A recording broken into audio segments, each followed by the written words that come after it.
तो हमारे ही उनिहार है, हमारा सृजनहार, हमारे को बनाने वाला हमारे जैसा है, मनुष्य जैसा है। ऋग्वेद मंडल नंबर 1 के सूक्त नंबर 31 के मंत्र नंबर 17 में स्पष्ट किया है, हे मनुष्यवत अग्ने, हे परमात्मा जैसे परमात्मा, आप पहले भी जैसे आते हो, अब फिर आओ, हमें तत्व ज्ञान समझाओ। पवित्र बाइबल के उत्पत्ति ग्रंथ के 1 के 26 में, अध्याय 1 के 26 में मंत्र में लिखा है कि परमेश्वर ने मनुष्य को अपने स्वरूप में बनाया, अपने ही जैसा उत्पन्न किया, यानी परमात्मा मनुष्य दृश्य है। और 6 दिन में सृष्टि रची, 7वें दिन तख्त पर जा बैठा। इसी का प्रमाण पवित्र कुरान शरीफ के अंदर है, सूरत फुरकानी 25 आयत 52 से 59 में, कि वो कबीर नामक परमात्मा है जिसने 6 दिन में सृष्टि रची, 7वें दिन तख्त पर जा बैठा।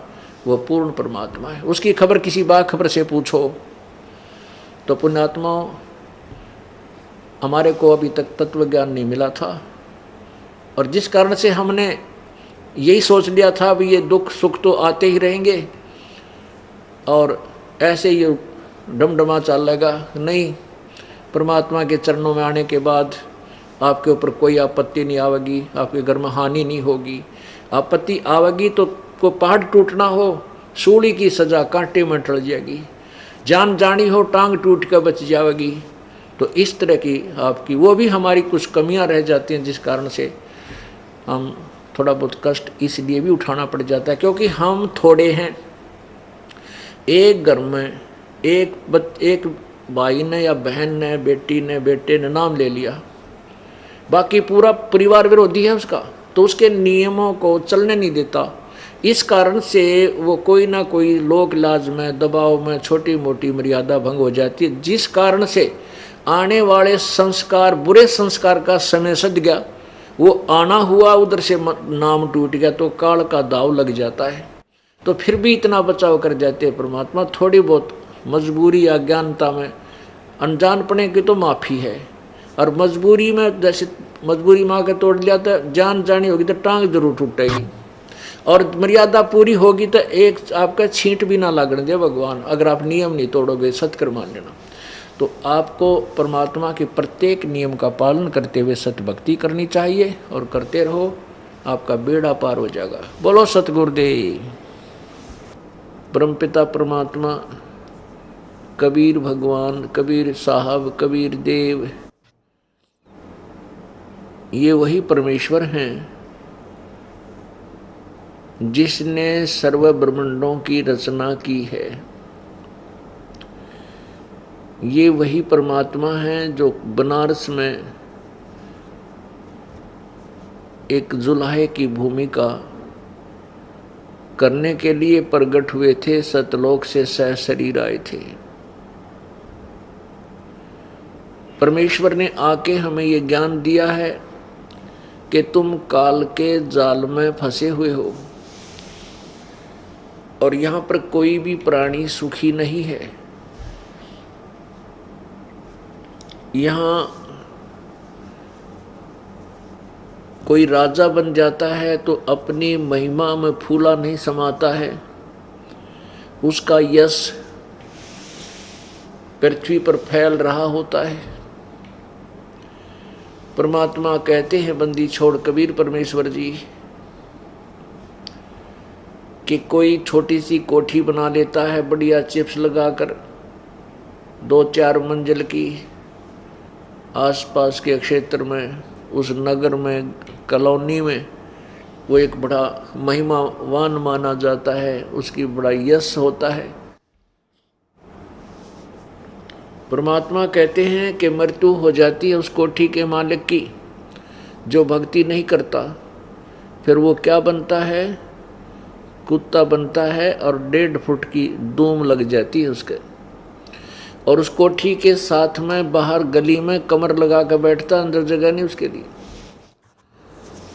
तो परमात्मा कहते हैं, बाढ़ में गया वो यश, कहाँ गई वो महिमा उसकी? आज कुत्ता बनकर गली में बैठा है।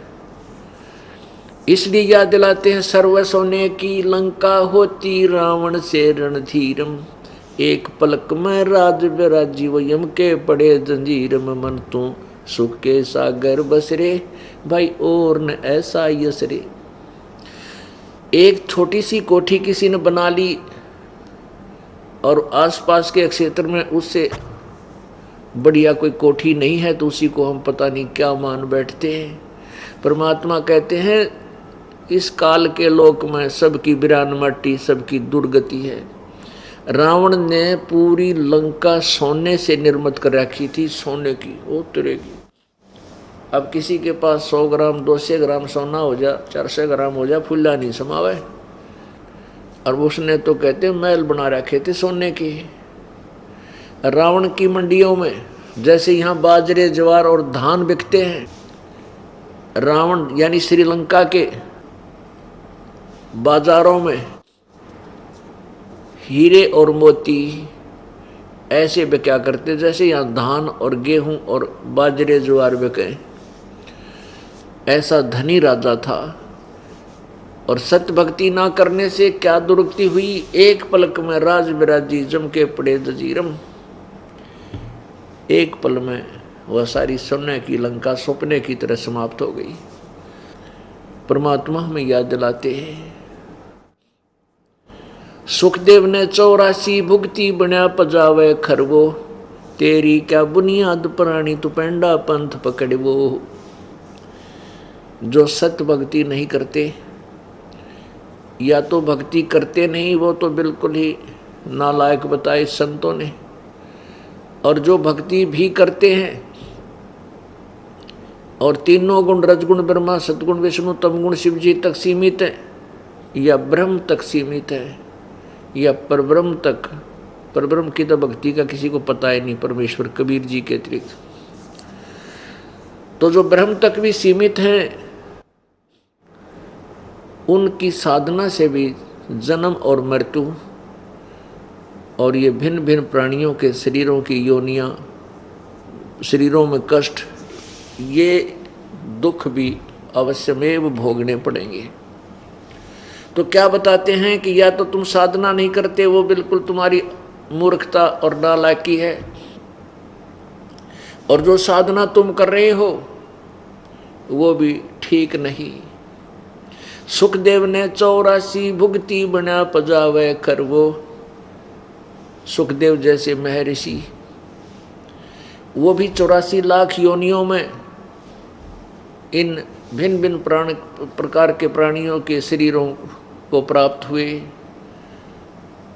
सुखदेव ऋषि अपनी आप बीती सुनाते हुए कह रहे हैं अन्य ऋषियों को कि एक बार मैं गधे की योनि भोग रहा था, मैं अंधा हो गया, मेरे मालिक ने मुझे घर से निकाल दिया, 2 लठ मारे कमर में, चलता चलता चलता चलता रस्ते रस्ते जा करके जंगल में दूर निकल गया। वहाँ वन में एक गहरा नाला था पर उसकी चौड़ाई बहुत कम थी। मैं एकदम उस नाले के अंदर गिरने लगा तो मैंने जंप लगाना चाहा तो मैं उस नाले के बीच में फंस गया, गधे के रूप में, गधे की योनि में। और ऐसा फंस गया कि उसमें ना आगे जा सकूं ना नीचे जा सकूं, और आगे और पीछे अड़ गया उसमें। अब इतनी बहुत दूरी पर था वो स्थान, वो नाला, तो रास्ता, उस रास्ते से इक्का दुक्का व्यक्ति कहीं 1-2 दिन में आया करता था। तो मुझे किसी ने बाहर नहीं निकाला, मेरी कमर पर पैर रख के और उस नाले को पार करने लगे, मेरी पुल बना लिया। सुखदेव जी बताते हैं कि 1 हफ्ता 10 दिन में भुगत कर प्यासा भूखा वहाँ मृत्यु को प्राप्त हुआ है।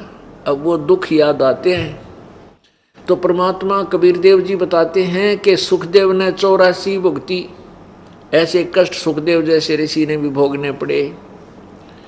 और बना पजावे खरवो, वो गधा बना, और तेरी क्या बुनियाद प्राणी तू पेंडा पंथ पकड़े। वो ए भोली आत्मा, तू साधना नहीं करता, और करता है तो ये शास्त्र विरुद्ध करता है, पूर्ण परमात्मा की भक्ति नहीं कर रहा है। जैसे गीता जी अध्याय नंबर 18 के श्लोक नंबर 62 में बताया है कि अर्जुन तू सर्वभाव से उस परमेश्वर की शरण में जा, उसकी कृपा से तो परम शांति और शाश्वत स्थान यानी सतलोक को प्राप्त होगा। तो वही परमात्मा हमें संदेश कर रहे हैं कि मन तू सुख के सागर बसरे, भाई और न ऐसा यस रे।